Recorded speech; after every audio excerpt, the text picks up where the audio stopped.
because it was the beginning of the American punk scene in Australia, we really didn't fit into the fashion of that punk. Yeah, that's true. But yeah, we've been pretty unfashionable ever since.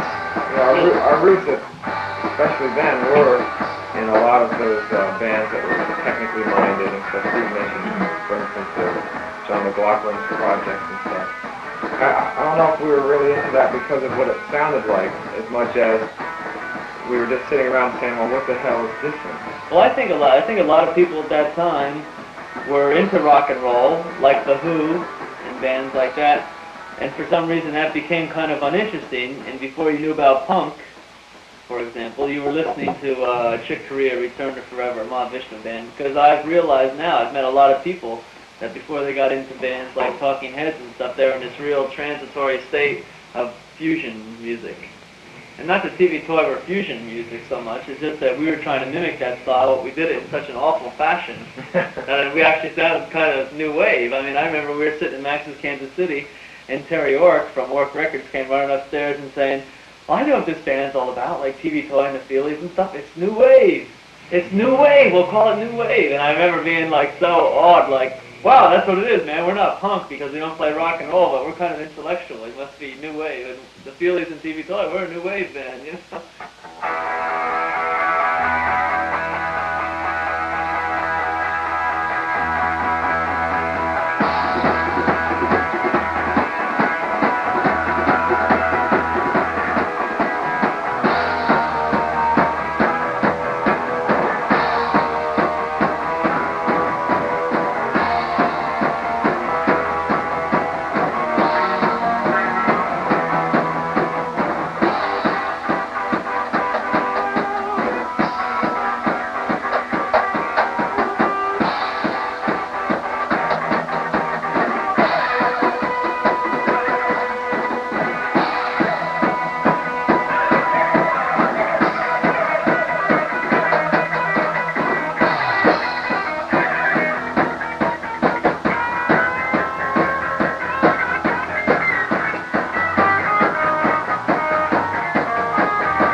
What I was getting at is they were going back to these roots that they had in basic rock and roll, where we didn't really have those roots as players.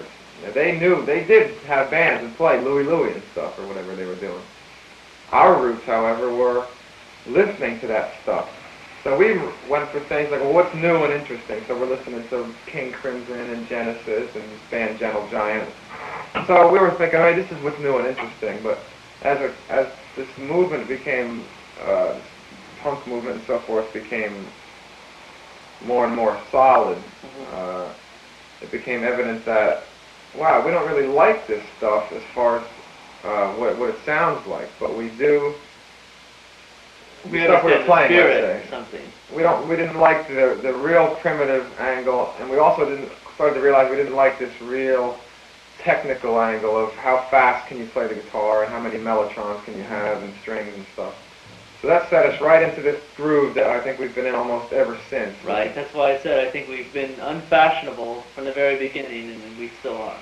And myself as a art student was always going crazy about not being fashionable because you know, art and fashion always go hand in hand, whether artists like to admit it or not. So I was always saying, well, why don't we just get fashionable? But we have such a good blend of people in the band that we just said, why don't we just be TV Toy, and you know, whoever we make sick and drive away, okay, but let's do what we three guys do when we get together. Yeah, and there's also a lot of people we've learned who feel exactly the same way that we do, so it's not as if we're left so much alone. There's a lot of people who find themselves in this groove between certain schools of thought. You know, I'll use MX80 as a band who I feel TV Toy currently kind of parallels. They've always been slagged off as the art rockers of the heavy metal band, and now Ralph Records is talking to them as the new heavy metal and that kind of thing. I feel that's where TV Toy is. We're kind of lost in the crevice between a lot of schools of fashionable thought. You know, one thing that took 6 years or 5 years was that we found out that there are many people who share this kind of attitude where I like fashion, parts of it. I like things that are anti-fashion, parts of it. I like many different things. And I think it took that many years to figure out that there's a network with which we can reach these people. And that's what got us away from trying to be a so-called New York band and appealing to this little niche, which, either unfortunately or fortunately for people involved, the New York niche became really important. Like, you play like this, and then this guy in The Voice wrote about you and said, this guy's listened to a lot of James Brown records, he's cool. Or this guy really knows a lot about avant-garde new music and things like that. We finally realized we've been dealing with the United States, so there's this big country out there. And we've been through this big mailing list routine that we always do that I talked about to you one time. We found these little pockets of people that said, I'm not interested in New York specifically or San Francisco specifically, but hey, I think I'm interested in TV Toy. And we found them. So I think if that's the history of the band, let's just say that the history of the band was interested, real hot high school kids who became college people and all of a sudden became satisfied with whatever their output was. And then we said, let's go after who likes us. Let's not try to get liked.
Sure, yeah.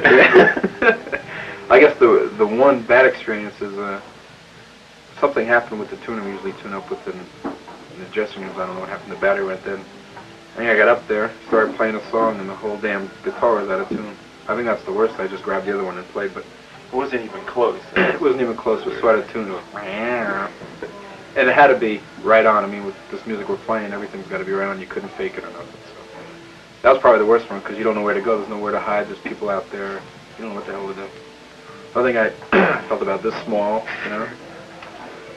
But it went over pretty good, I guess. So that's behind us now. So tomorrow night we got to play tomorrow night. We're going to really be right on tomorrow night. Probably the worst experience for me was that also. I was listening to it. I was very embarrassed because we were not together at all. But thinking back, years ago, we used to put out quite a bit of promotion, and this was like 6-7 years ago. Heavy promotion on the band, and then all these people, hundreds of people would come and see us, and we couldn't really play. So that was like pretty embarrassing. So now that I think back on that, it's probably one of my worst experiences. It was any one date. When you can't play, what do you mean? It was like we were first starting, and we really couldn't play our instruments very well at all. So all these hundreds of people came, and we really sucked.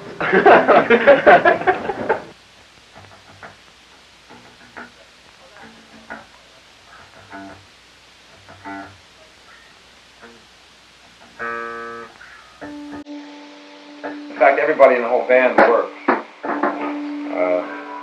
Because we don't play often enough to make a salary. So whatever money we do make is definitely eaten up by some project that we might be doing. Steve, for instance, is a photography teacher at a local school, a local private school. Bob, the other guitar player, plays synthesizer also, works for a color separation house, which in fact will be doing the separations for the photographs on this record sleeve. And Drew, the bass player, has about 10 part-time jobs. So, you know, it's important to support yourself. It's just a matter of supporting yourself so that when you're doing the things that the band needs, you can also buy gas for your car and so forth. Well, none of the money from the band goes toward the expenses that I need to live.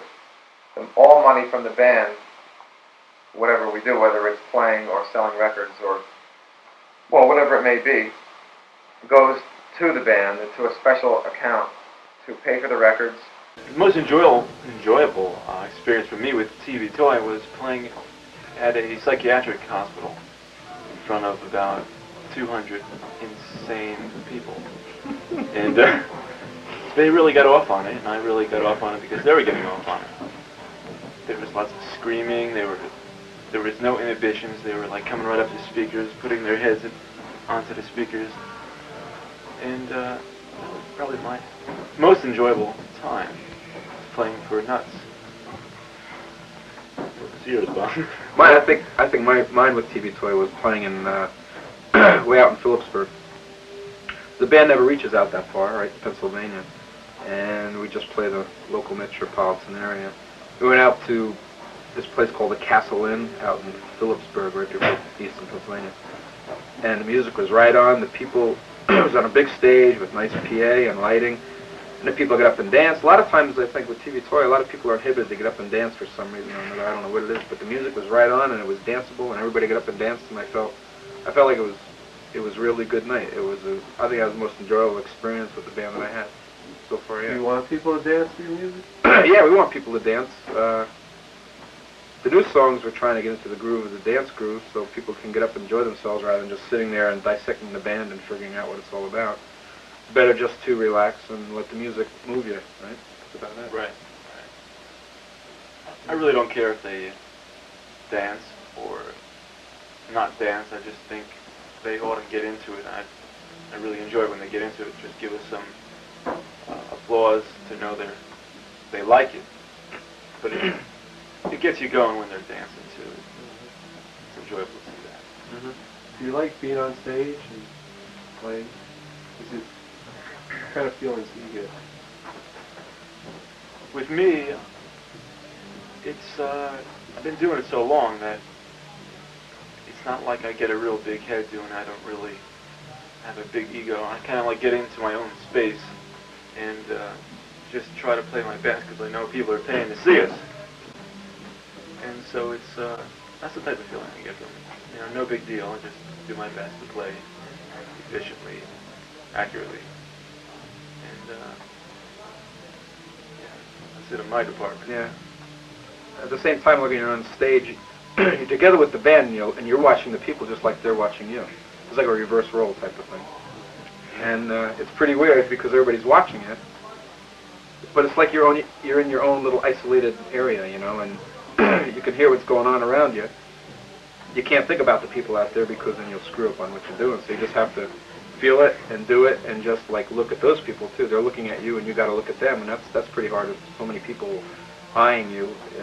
If you have, or you're hung up about people watching you, then you can't do anything. You wouldn't be able to play at all in front of people. But just something you have to overcome. I think it's really, I think it's fulfilling. I think it's a good learning experience. Telephone. It's a good learning experience, I think, to be able to. I don't know what it is. It's a good, just for your mind, I think. It's even a good therapy. It is a good therapy. It is for Being in front of a lot of people, playing this piece of wood with metal strings on it. Yeah, it's good therapy.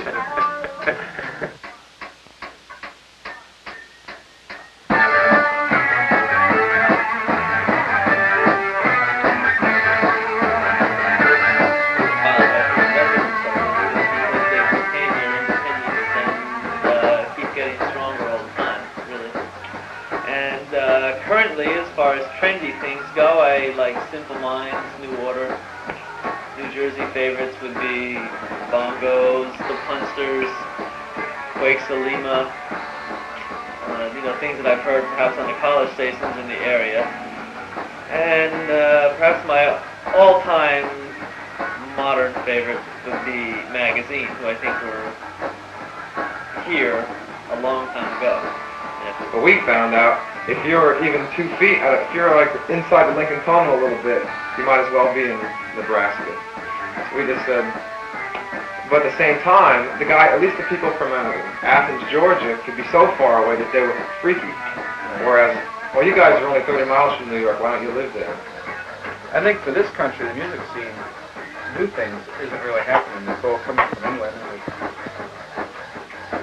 The media is picking up on the English things. The American bands are going really unnoticed. The really only American bands that have really made it big from the new era, the punk era, you could say, is the Ramones. They did very good. The Talking Heads, Blondie, the Cars. That's about it. There haven't been that many American bands, but it seems like the English acts got everything monopolized. They've got everything going for them. On TV tour, I think we can achieve what the English bands are doing, to just stick to it and be inventive and work everything out the way it should be.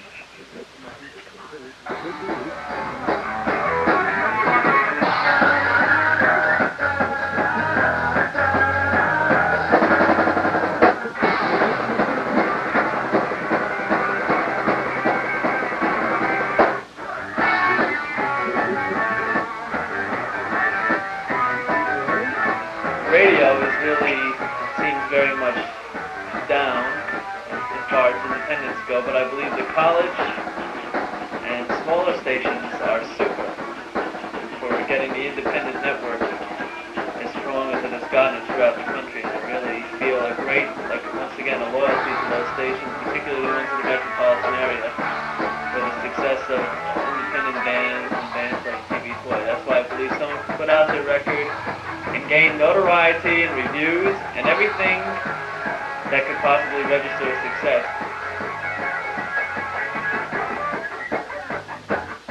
I think it's interesting that the residents, for example, go ahead, are just going to have this college tour, going to embark upon this college tour, and they have been one of these bands that have been totally inhuman and so forth, and I think it's a real strength on the independent market that a band like this is finally going to take a giant step forward and begin a tour and so forth. Ralph feels that they're strong enough to start touring. Does it make you feel like it relates to us that we should do something? It'll help them. Well, I just think, once again, it's another push for independent product, independent records. And, Well, they have it's an albums out? encouragement. Oh, they have a lot of albums out, yeah. And they've really remained very unfashionable once again, and because of their extreme, eccentric kind of attitude, it's become Oh, so you've been following like a the mystique, residents. right? You've been following the residents and wondering, where's TV Toys? Yeah. Are we them, or are we a commercial band, or are we? Right, yeah, that whole question is... And now they're going to do gigs, so now you feel So they like- could actually make $1 million because the residents have finally decided that they're going to do a college tour in 1983, and they might actually make $1 million. And also on the Today Show, I see the Beatles, Capitol Records, has decided to push all their movie tracks onto an album, and it's number 30 something on the chart as of today, April 14th. Like I need my money. I like your shoes, Rob.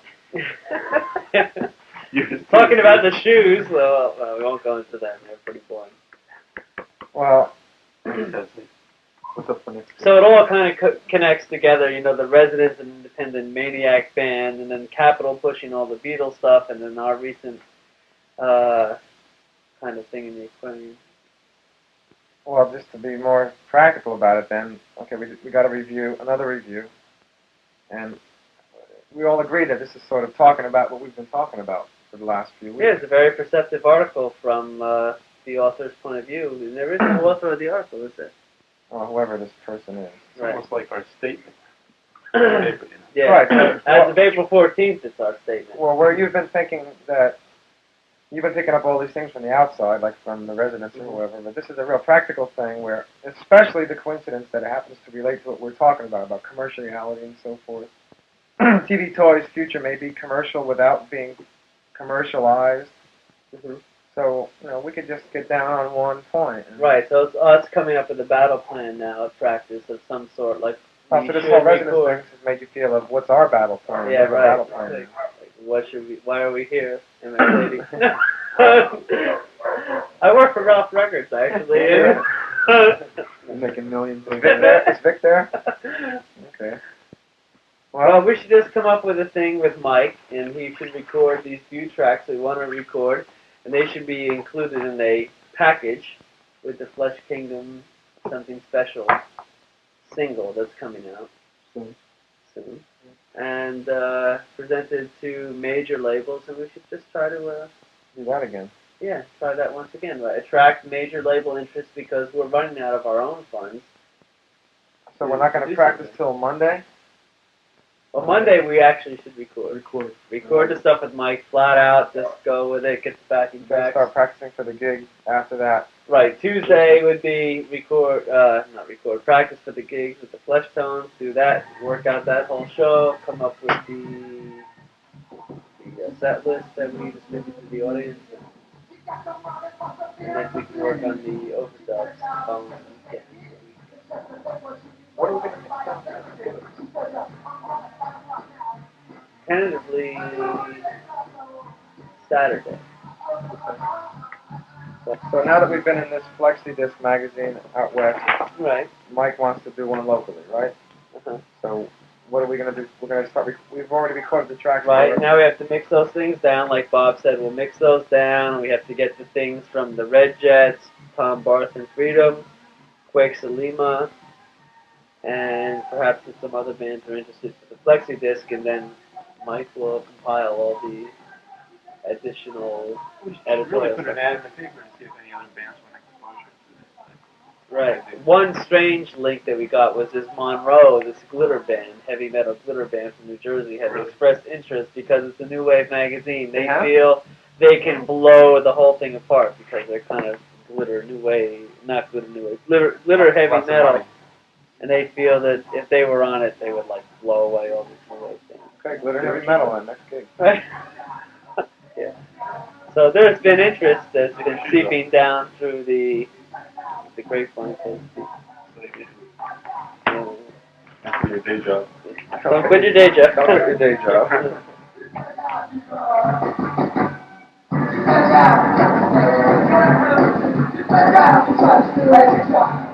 You got